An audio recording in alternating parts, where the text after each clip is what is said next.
Authorities in Littleton, Colorado are securing the scene of a deadly school shooting so they can make a final body count as the community and the nation struggles to come to grips with the carnage.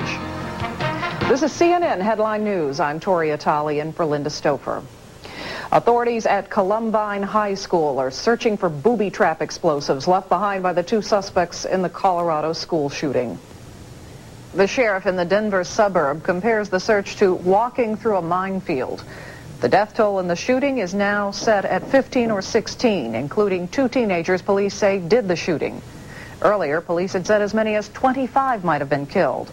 The 2 suspects are believed to have killed themselves. At least 24 were wounded by bullets or shrapnel from pipe bombs carried by the gunman. Among the explosives found, a bomb set to detonate the gas tank in a car believed to belong to one of the gunmen. Police continue their search of the building as well as cars and book bags left behind by students. For now, the bodies of the victims have not been removed. It's going to take quite a while for investigators to map out the scene, locate each body, and by locate I mean specifically locate a body and where it's located in the room, and actually a schematic type drawing of each body. So maybe this afternoon or noontime, or just trying to get a general idea. I'm assuming it's going to be midday. The 2 gunmen were both high school juniors at Columbine High School. Classmates have identified them as Eric Harris, seen on the left, and Dylan Claybold on the right. Students say they were members of a small group of outcasts known as the Trenchcoat Mafia. They say the group hated minority students and athletes.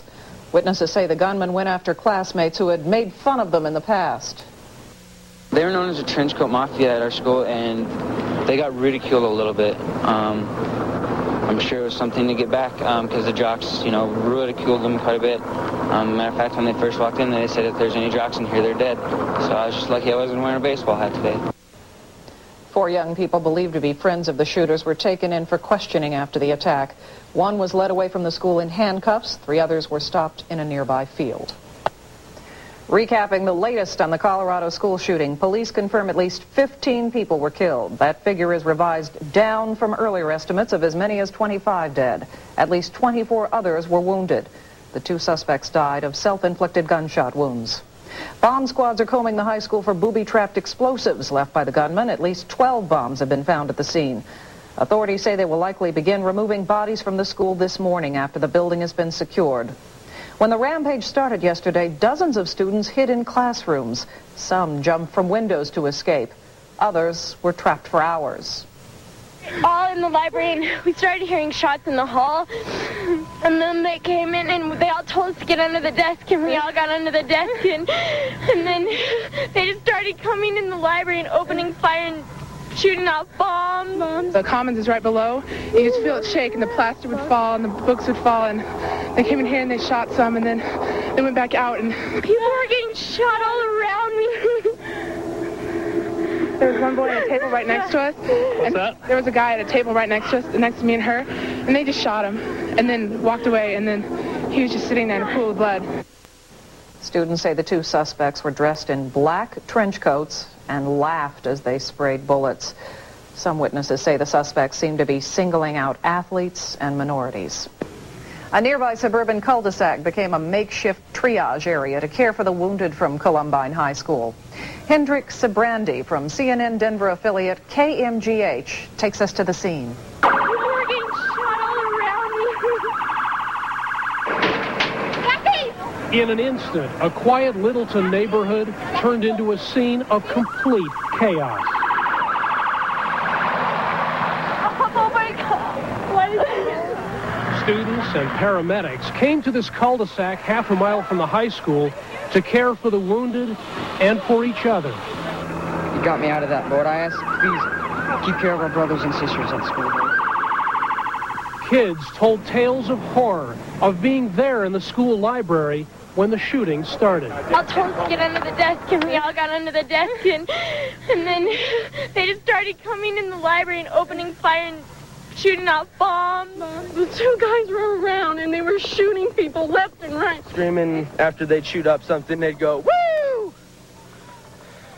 Just a pleasure for them. That's all it is. So many people.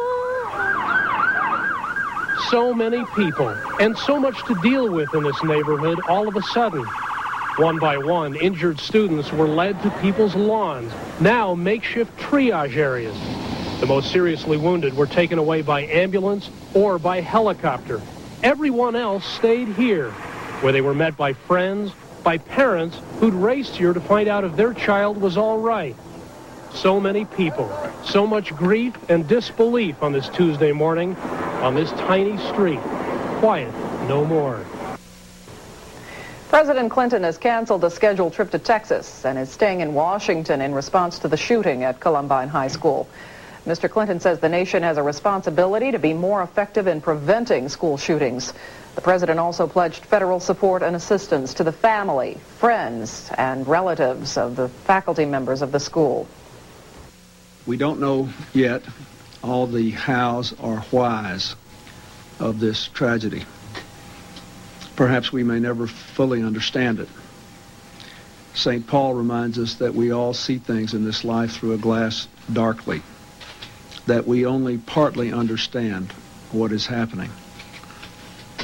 We do know that we must do more to reach out to our children and teach them to express their anger and to resolve their conflicts with words, not weapons. And we do know we have to do more to recognize the early warning signs that are sent before children act violently. To the families who have lost their loved ones, to the parents who have lost their beloved children, to the wounded children and their families, to the people of the community of Littleton, I can only say tonight that the prayers of the American people are with you.